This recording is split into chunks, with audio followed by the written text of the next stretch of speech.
బంగ్లాదేశ్తో test series గెలిచిన team India ఇప్పుడు T20 సిరీస్కి సిద్ధమైంది. సూర్యకుమార్ యాదవ్ కెప్టెన్సీలో భారత జట్టు రెడీ అయింది. సిరీస్లోని తొలి మ్యాచ్ అక్టోబర్ 6న గ్వాలియర్లో జరగనుంది. ఈ సిరీస్కి స్టార్ ఓపెనర్లకి రెస్ట్ ఇచ్చారు. యశస్వి జైస్వాల్, శుభమన్ గిల్కు విశ్రాంతి ఇచ్చారు. శుభమన్, యశస్వి లేకపోవడంతో ఓపెనింగ్ బాధ్యతలను ఎవరు నిర్వహిస్తారనేది ఇప్పుడు పెద్ద ప్రశ్నగా మారింది. ఓపెనర్గా అభిషేక్ శర్మ పేరు ఖాయం. తుఫాను సిక్సర్లు కొట్టడంలో నిష్ణాతుడు. భారత్ తరపున అరంగేట్రం చేశాడు. అంతర్జాతీయ టీ20లో సెంచరీ కూడా చేశాడు. మ్యాచ్ని క్షణంలో మలుపు తిప్పడంలో అభిషేక్ నిష్ణాతుడు.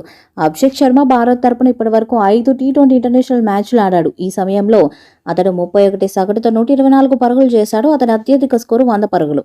అభిషేక్ స్ట్రైక్ రేటు 174.6గా ఉంది. బంగ్లాదేశ్పై తుఫాను బ్యాటింగ్తో ప్రకంపనలు సృష్టించేందుకు సిద్ధమయ్యాడు. సూర్యకుమార్ తన భాగస్వామిగా సంజు శాంసన్ ఎంచుకోవచ్చు. ఎందుకంటే జట్టులోని ఇతర ఆటగాళ్లలో ఓపెనింగ్లో సంజు అత్యధిక అనుభవం ఉంది. ఐపీఎల్ మ్యాచ్లో ఓపెనింగ్ చేశాడు. ఈ సిరీస్కు ఐపీఎల్ సెన్సేషన్ మయాంక్ యాదవ్తో పాటు హర్షిత్ రాణా ఎంపికయ్యాడు. సీనియర్ పేసర్ హర్షదీప్ సింగ్తో కలిసి ఈ ఇద్దరు పేస్ బాధ్యతలు పంచుకోనున్నారు.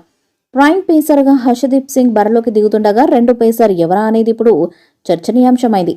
మయాంక్ యాదవ్, హర్షిత్ రాణాలో ఒకరికి మాత్రమే అవకాశం దక్కనుంది. అయితే ఈ ఇద్దరిలో ఎవరు ఆ అవకాశాన్ని అందుకుంటారా అనేది ఆసక్తికరంగా మారింది.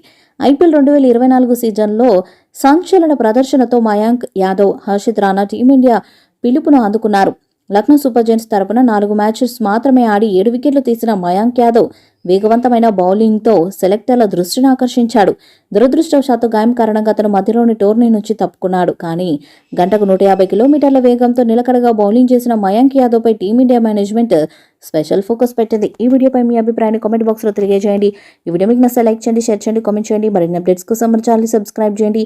అలాగే పక్కనే ఉన్న గంట సింబల్ గట్టిగా కొట్టండి.